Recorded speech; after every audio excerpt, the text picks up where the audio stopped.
Hello, I'm Emma-Louise Coffey and you're welcome to the Dairy Edge, the Teagasc Dairy podcast. We're bringing you the latest information, insights and opinion to improve dairy farm performance. On this week's episode, Micheál O'Leary from Pasture Base Ireland gives targeted advice to farmers as we come to the end of the grazing season, depending on your current average farm cover and stocking rate. And first, Micheál summarises the current grassland situation across the country. Yeah, good questions to start off with, Emma-Louise. I suppose over the last 7 days, approximately 930 farmers have entered the cover into pasture base. And the average farm cover for those 930 farmers is coming back at 700 kilos of dry matter per hectare. But I suppose with any average, it can be quite dangerous to just take one figure. And I suppose the range that's out there is average farm cover from around 400 up to about 1,050. So I suppose there is quite a big range in that. Stocking rate is 2.7 livestock units per hectare. A growth of 25, which is roughly, it is around the 5-year average. So it's a typical growth rate for this time of the year, with a demand of 31 kilos of dry matter. So at the moment, dairy farmers are feeding about 11 kilos of grass and about 6 kilos of supplement.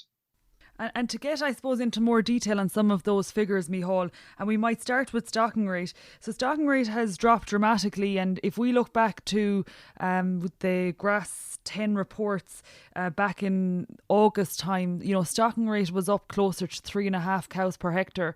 What is the influencing factor that's dropping stocking rate by about 0.8 cows per hectare? Well, I suppose all ground now is available for grazing. No silage or no ground is tidied up for silage. I suppose a lot of guys would have got rid of empty cows. There was a good trade for empty cows back a couple of weeks ago. So any young cow, I suppose, that was empty probably got her marching orders. And I suppose as well, they would, I suppose, a few cows would have been dried off as well, any thin cows and things. So I suppose that would have reduced the demand, and as a consequence would have reduced the stocking rate. And then looking specifically then at average farm cover, and that's a real driver for grassland management at this time of year. What sort of target average farm cover would you expect or would you recommend on a farm in and around the 1st of November? Yeah, so I suppose today the average for our users on pasture base is 700, and taking the stocking rate of 2.7, that would be under the target. So I suppose if you're stocked at a cow to the acre or 2.5 livestock units per hectare, come the 1st of November, where we are today, roughly you'd want to be in around 850 kilos of dry matter, and increasing stocking rate in maybe to 3, you're talking about 900. Of an average farm cover, and even further where some farms are stocked at 3.5, you'd really want 950 kilos of dry matter in order to stretch out grazing for the next couple of weeks and to end up with the correct cover, correct closing cover at the 1st of December. So let's go through some of the scenarios. Like you mentioned the wide range, and I guess a little bit alarming to see that there are some farms that are in around 400 or 500 of an average farm cover. Can you give us some advice if a farmer today has completed a cover, or they've completed a cover in the last week, and they're coming back with an average farm cover of anywhere between 400 and 600? Can you give us some advice or an action plan for that farm? Really, if you are sitting at the lower end of, we'll say, 400 kilos of dry matter today, you don't really have much options only to really house the cows. If we go for an example, if you are at 400 kilos of dry matter, you're stocked at 2.5 livestock units per hectare, you want to close up your farm on the 1st of December, which is only 30 days away now. You want to close up your farm and you want to have roughly about 750 kilos in 30 days' time. So you have 350 kilos of dry matter to catch up on. And if we look at average growth rates for the month of November, somewhere between 10 and 12 kilos per day would be typical. So 10 kilos at 30 days is 300 kilos of dry matter plus your 400 you have today. So you are ballpark roughly around 700, 750. So anyone with on the lower side, I suppose stop grazing would be the most important. And if you are roughly around 600 kilos of dry matter, you really want to be thinking maybe of housing cows by night for a week and then the following week would be to stop grazing. And I suppose the biggest thing is to keep recording farm cover on pasture base in order to see where you are as regards your average farm cover. That's definitely a key step in successful autumn grazing. And then looking at the other end of the spectrum, where you're looking at farmers that have an average farm cover at the moment in and around 1,000, so that would be above the target, even at the higher end of stocking rate at 3.5 cows. What's your advice for those farmers who are at the higher end? Yeah, I think firstly they'd probably want to work out what is their percentage graze so far. So I suppose we're coming up to the end of October. We'd be hoping for farms to have 60, maybe even 70% grazed at this point. If you are, I suppose, if you haven't achieved those targets, you should start looking at, I suppose, the paddocks with the lower covers, trying to graze them out quickly in order to get the percentage grazed up. And I suppose we should be targeting paddocks as well, which are, I suppose, firstly we should be grazing cows twice a day. So be it if conditions do allow that you're giving them a 12-hour allocation, and if they don't allow, we'd be getting cows out for 3 hours. But I think the main thing is that if you have a high farm cover, which is a great position to be in at this time of the year, is to utilise as much grass as you can. And I suppose it's important as well to take the weather into consideration. And look, today it's very miserable out there.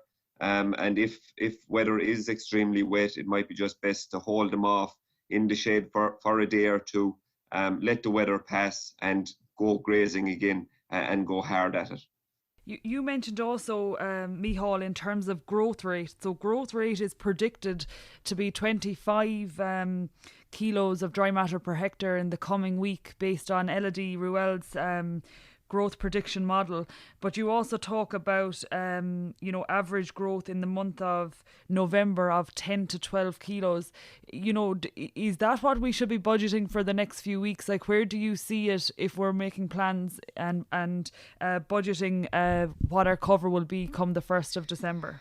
Yeah, if we look at the data coming through pasture base, I suppose for the last number of years, the average roughly will be between 10 and 12. We'd say the 1st of November you're talking 20, and the last week of November you're talking 10 kilos. So I suppose Elodie rule at 25, and the last week of October is about where we are. I suppose that's the most important thing. But average over the 30 days would be in around 10 to 12 kilos of dry matter per day. And I suppose within Elodie's model as well, I suppose there is a kind of a range there. Some farms are doing about 15 right up to 25. So again, I suppose there's a range in that figure there as well. And I guess based on what your advice for the farmers with the low average farm cover, there is an opportunity to build grass in the month of November if you're kind of lower in terms of farm cover. But I guess there is a caveat there that, you will need stock off the ground in order to build cover.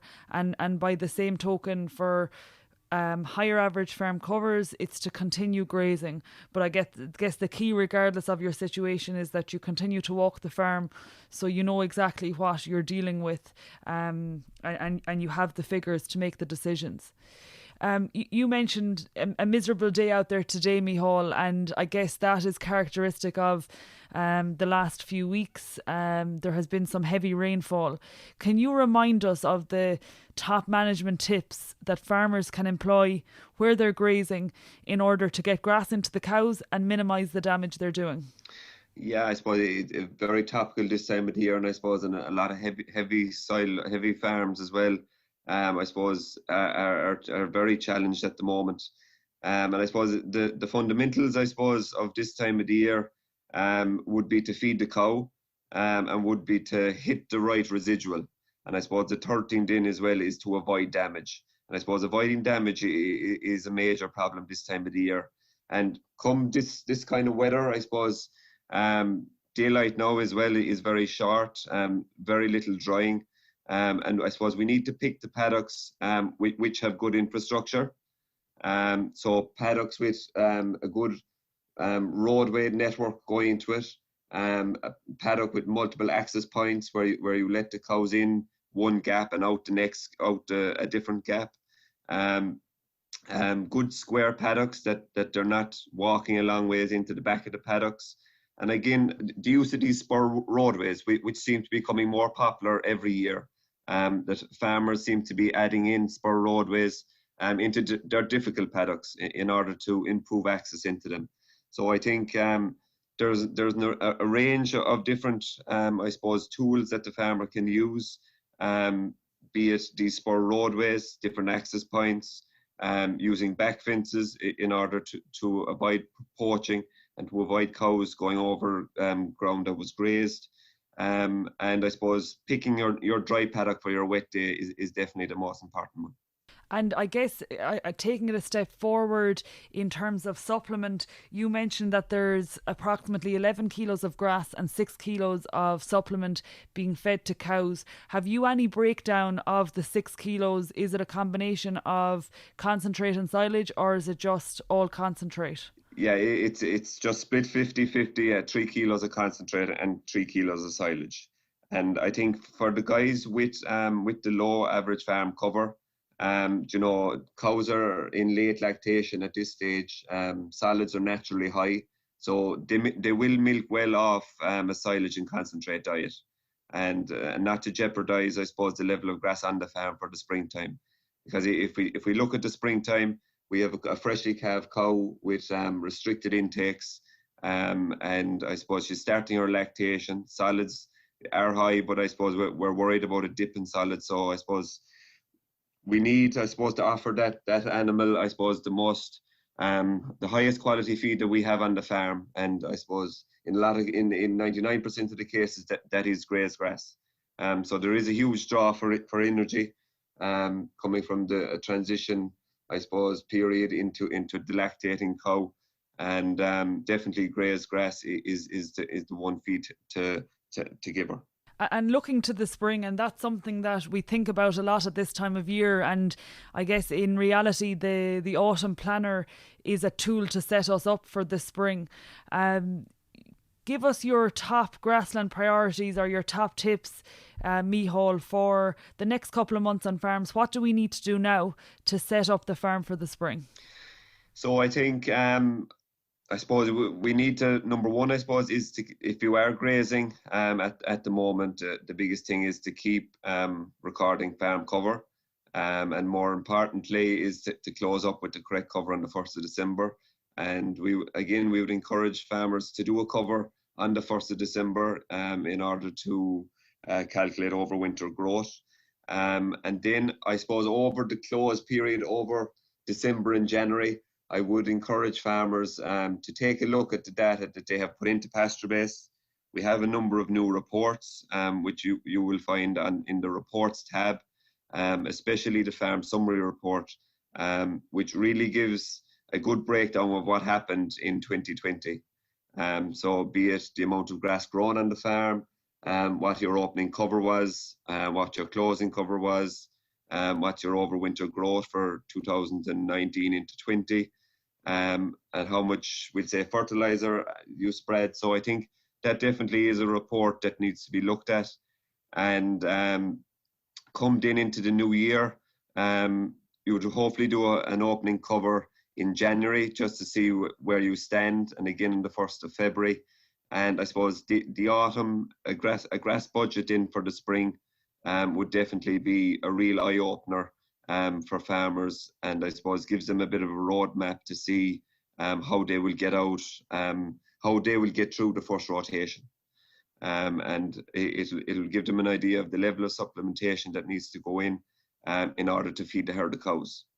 I think there's some great tips in there, Micheál, and if we think about the next couple of weeks, it's really, really important that we get it right to make the springtime a little bit easier for us. And I suppose in particular to keep the regular grass walk and take action on your average farm cover. Where it's low, you need to question whether the cows should be out or they should be housed full time. And then indeed where you have a high farm cover, it's getting out to the low covers and maybe, maximising the grass in the diet. Thank you, Micheál. Thanks, Emma-Louise. That's it for this week's episode of The Dairy Edge, and my thanks to Micheál O'Leary for joining me on this week's show. Don't forget to rate, review and subscribe to the podcast. You can listen on Apple and Google Podcasts as well as Spotify, and for more information go to the Teagasc website at teagasc.ie. I'm Emma-Louise Coffey, and join me next time for your Dairy Edge.